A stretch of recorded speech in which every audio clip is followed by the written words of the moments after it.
At narito na naman ang mainit na balita mula sa mundo ng politika. Isang malaking balita ang umabot sa ating mga telebisyon ngayong araw.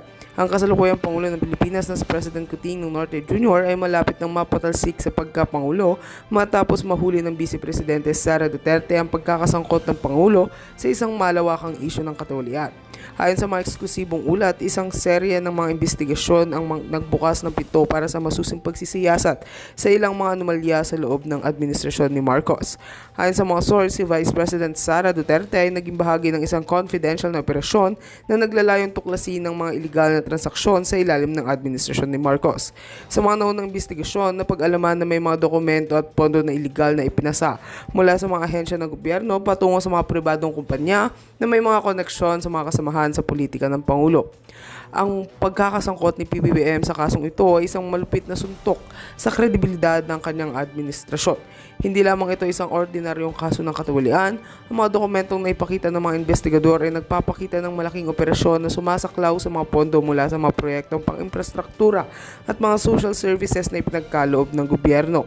Sa kabilang banda, isang pambihirang hakbang ang pinakita ni Vice President Sara Duterte nang siya mismo ang unang magpasimula ng mga aksyon upang ilantad ang katiwalian sa gobyerno. Sa isang pahayag, sinabi ni Duterte na hindi niya hahayaang patuloy naman lamang ang mga opisyal ng gobyerno sa bayan. Hindi po natin maaaring palampasin ang ganitong uri ng katiwalian. Hindi lang ito laban sa ating mga kababayan, kundi laban sa ating bansa, ani ni Duterte sa kanyang pahayag. Habang ang mga eksperto sa batas ay nag-uusap tungkol sa posibleng mga hakbang na maaaring gawin laban kay Marcos, sinabi nila na ang mga paratang na isinampa laban sa Pangulo ay hindi biro. Kung mapapatunayan ang mga aligasyong ito, maaaring magsimula ng impeachment proceedings laban sa kanya at sa huli, maaaring magresulta ito sa kanyang pagkatanggal sa pwesto. Samantala, patuloy ang pagtutok ng mga mamamayan at mga eksperto sa mga susunod na hakbang na isinagawa kaugnay sa isyong ito. Ang mga investigasyon ay nagpapatunay at tiyak na maraming magbubukas ng bagong impormasyon. At heto nga ang mga balita ang ating pagkakatukan, at kung bago ka pa lamang sa aking channel ay huwag kakalimutang mag-like, share and subscribe para updated ka sa aming mga bagong balita dito sa Tatak Pinas.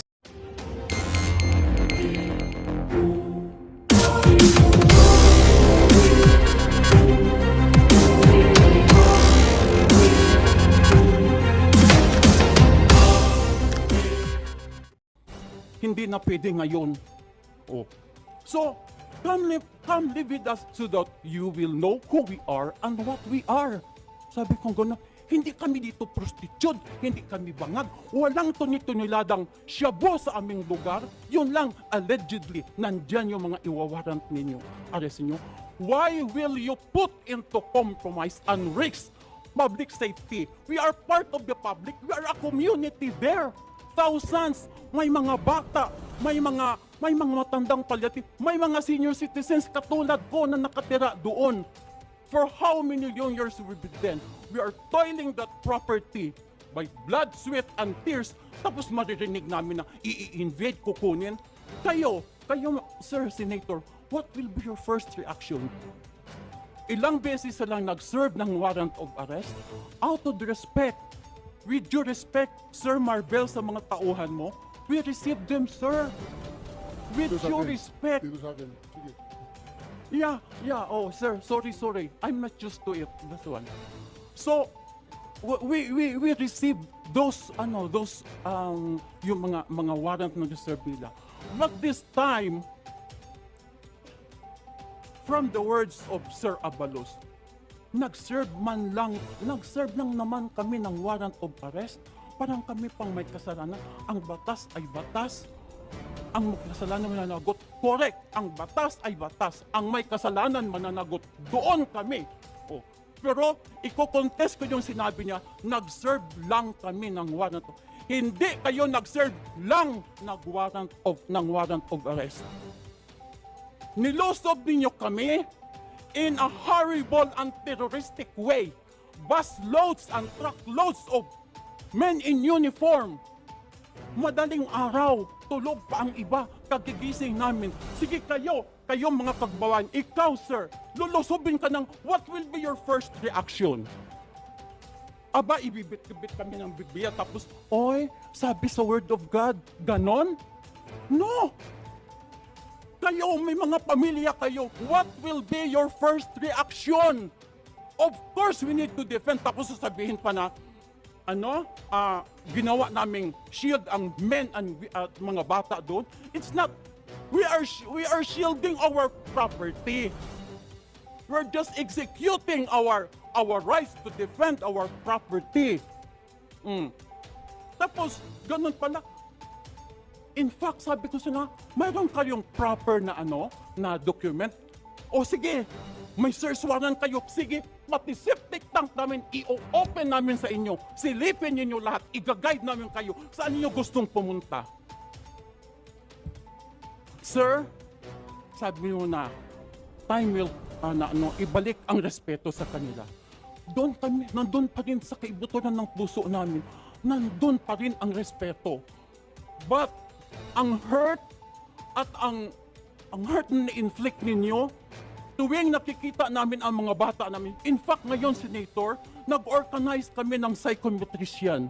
Kasi yung mga bata, makarinig lang ng mga wangwang ng mga pulis, manginginig.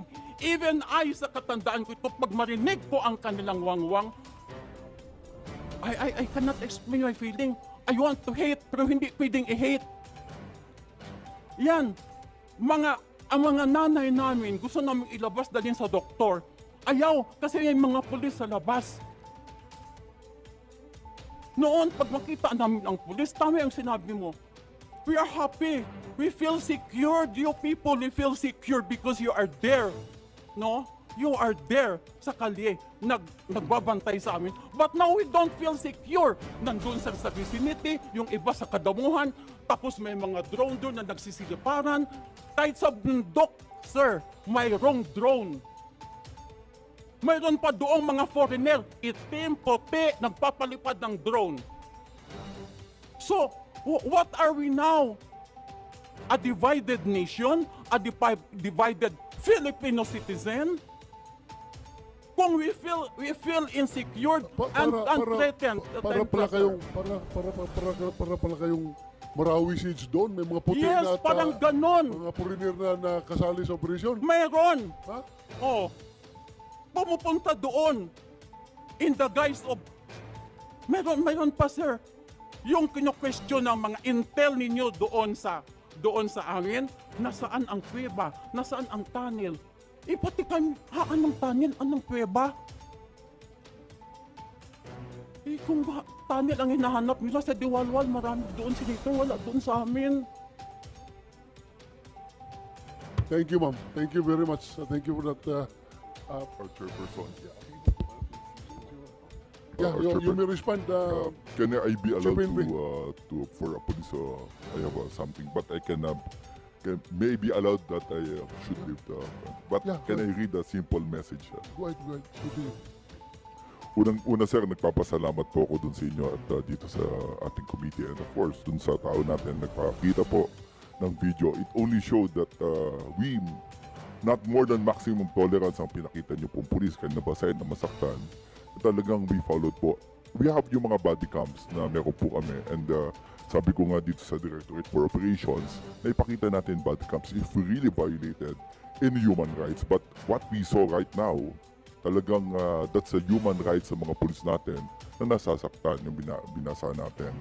And that's against yung rules 113 ng Section 11, no? But I already si Vice Chairman Bernardo already spoke regarding this.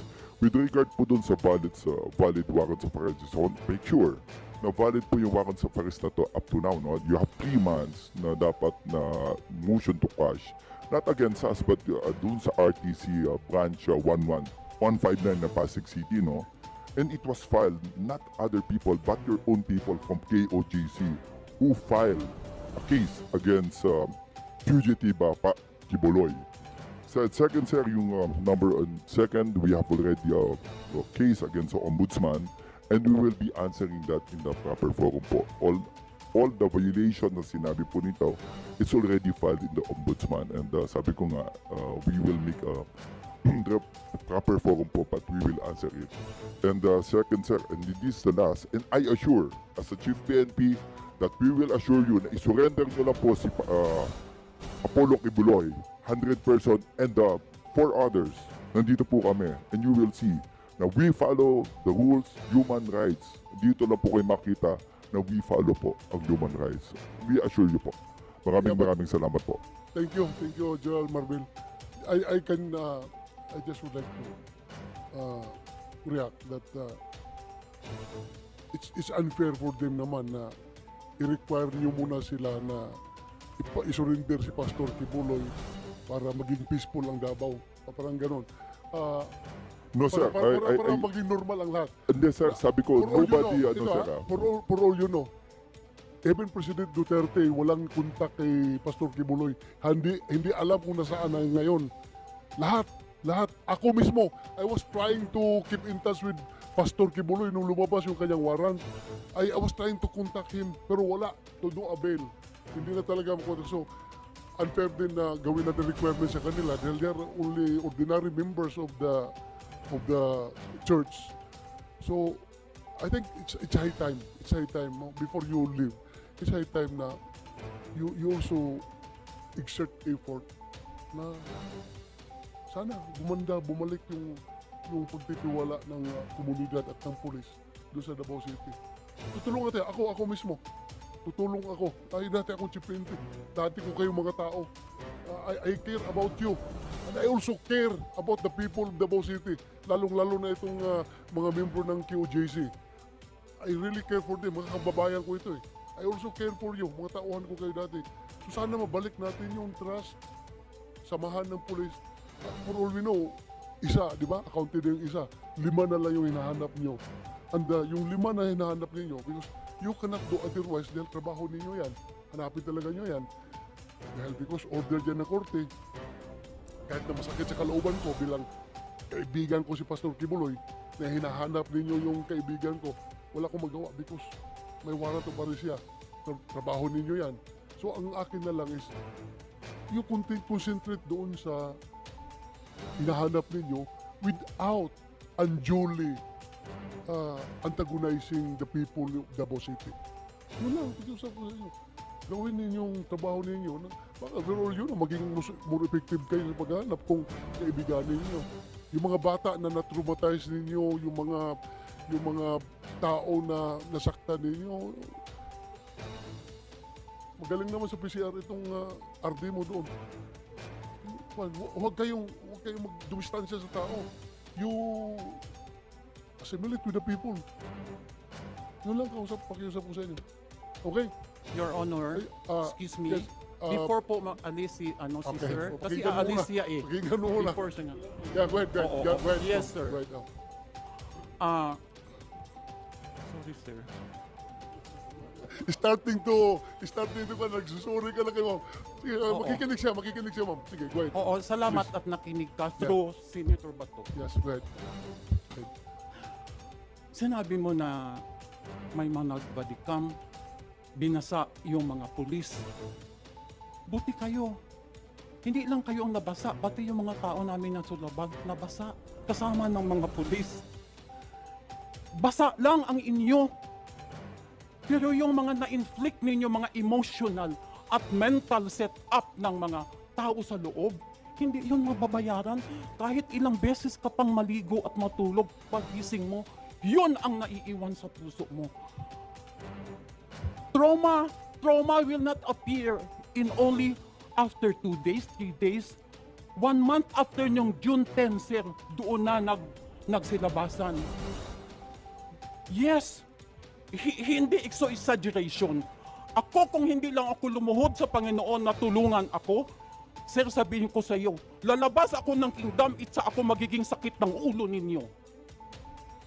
Huwag naman. Ako rin makiusap sa iyo. Yes, pero sa iyo ako unang susurrender pag ginawa ko yun. Pero may dadalhin akong 10 officer mo. Thank you, thank you. Oh, ito ha, halantaran ito. Ito ang laman ng aking puso. Kasi buti ako, matanda na ako, malapit na ako mag-70, ma-balance ko.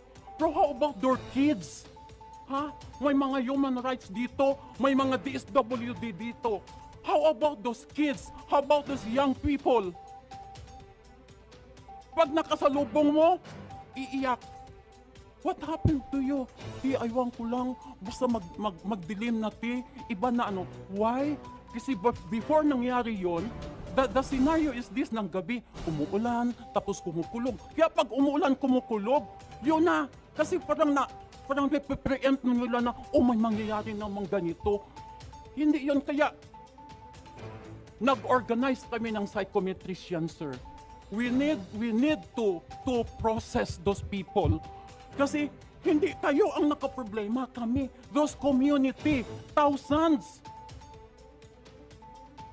And those people, we are supposed to, kung natritin kami, sir, natritin kami, noon tumatawag kami sa barangay police, sa police.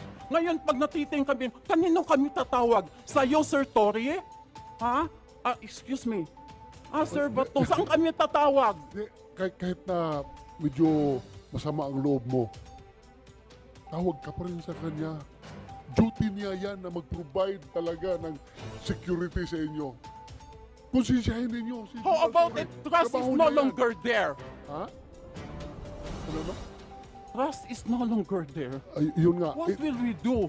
Trabaho niya yan ngayon na i-rebuild yung I hope. trust. I hope. Ako Kasi rin. I tao hope. din kayo, tao din kami. Ha? Nakitreaten kami. Kami, ordinaryo. Wala kaming baril doon, wala kaming yung baril doon na may mga lisensya nga. In good faith, sinurrender namin sa kanila. In good faith. Oh. Ito din ang paalala ko sa inyo. Sa kanila, sir. Sa kanila. Di ba? Nakatag pa doon. We seek for truth. Then seek for truth.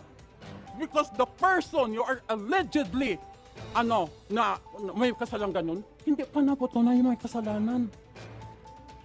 Then seek for truth. Oo, seek for truth. Yun ang sa akin.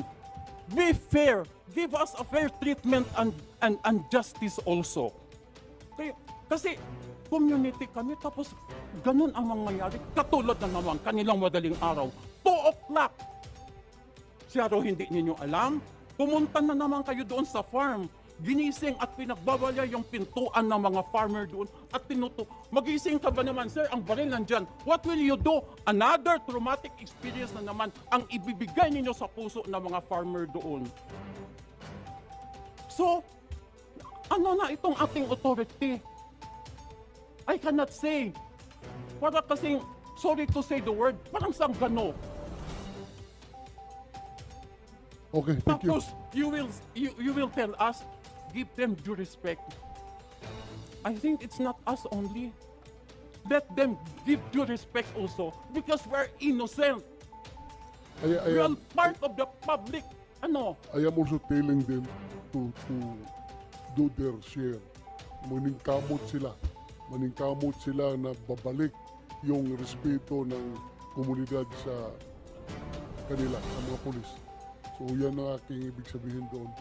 Chair, Yes, just to put in proper perspective po, Yeah, go ahead. sinabi ni General Marbil, ang problema lang kasi dito, sir, hindi na-follow yung rules of engagement.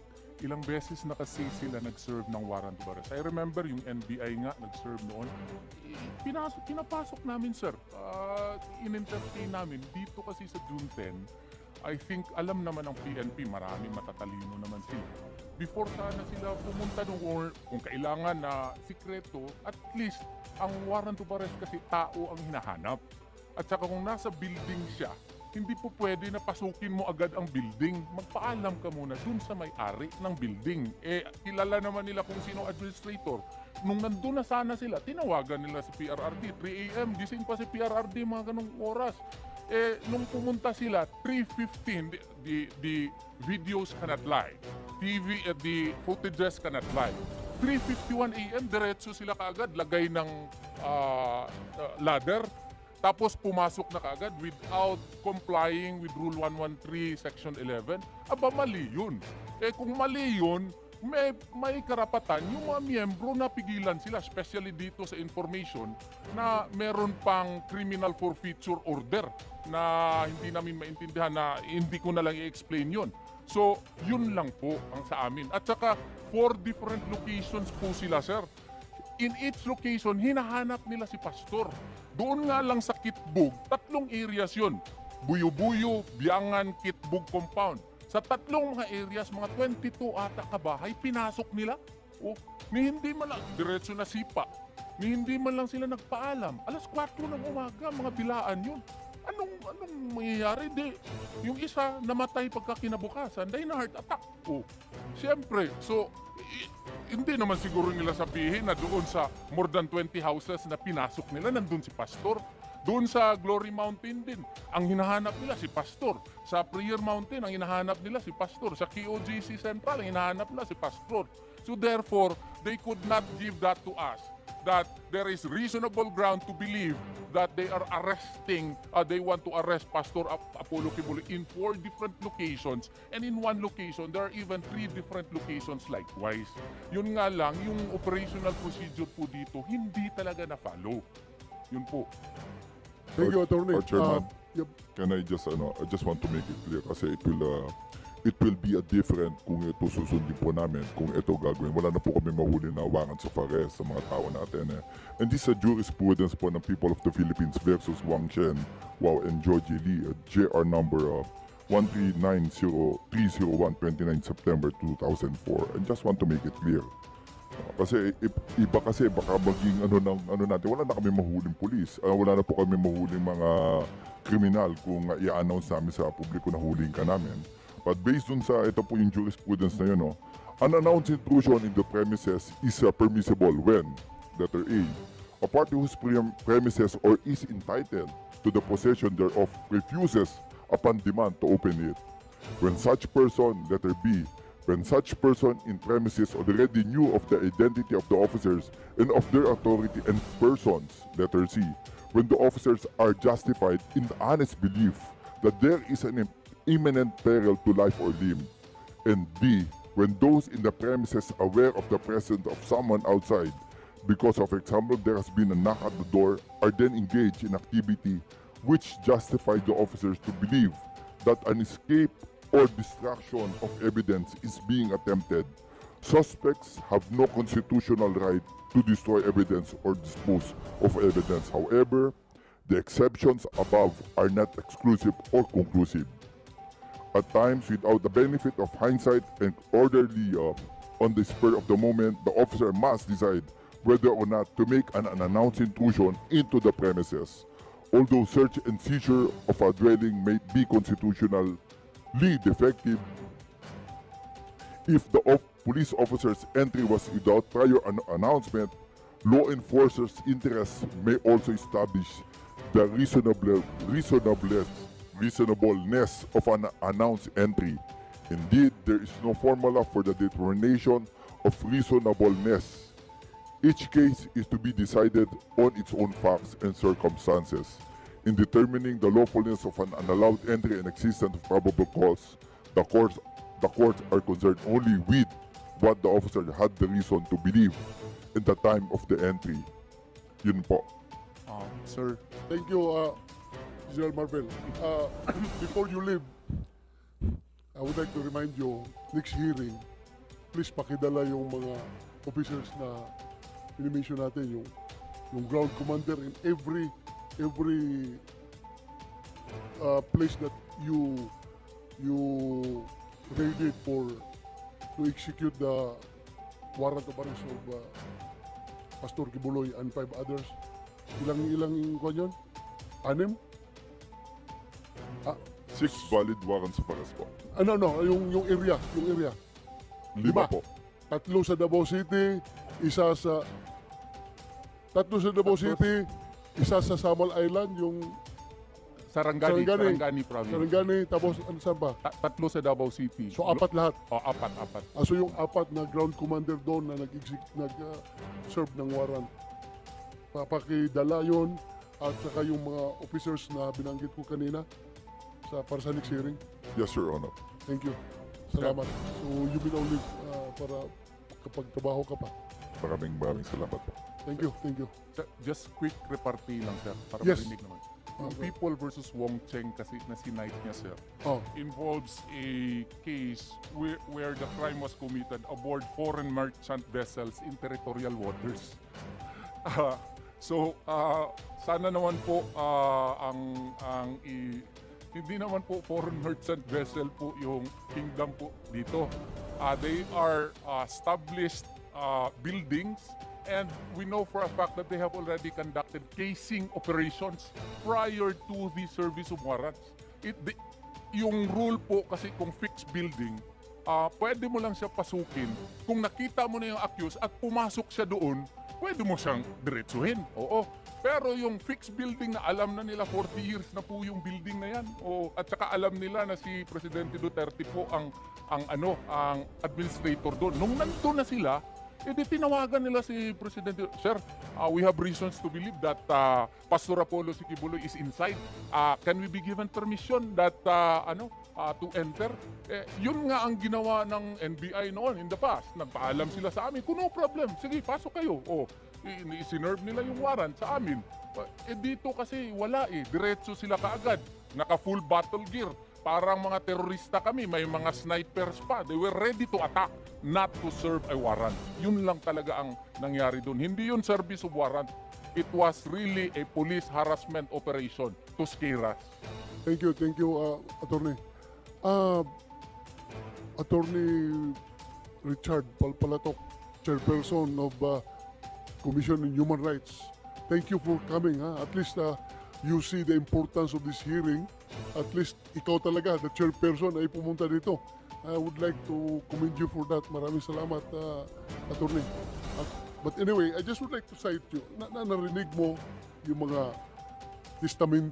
testimonya ng mga taga-Kingdom of Jesus Christ, saka yung sa PNP. Now, meron na ba kayong ginawang investigation in this regard? Yes, Your Honor. Yung aming pong regional office number 11 already conducted an investigation. It's still ongoing, Your Honor. And I think the most recent is that there is a request sa KOJC and the PNP to submit documents in relation to the investigation being conducted with them. Thank you for that. Kasi I just would like to inform, no, hindi pa ikaw ang chairperson ng CHR nito, but in June 2022, the Commission on Human Rights described the service of a warrant of arrest against an elderly environmental activist in Pakil, Laguna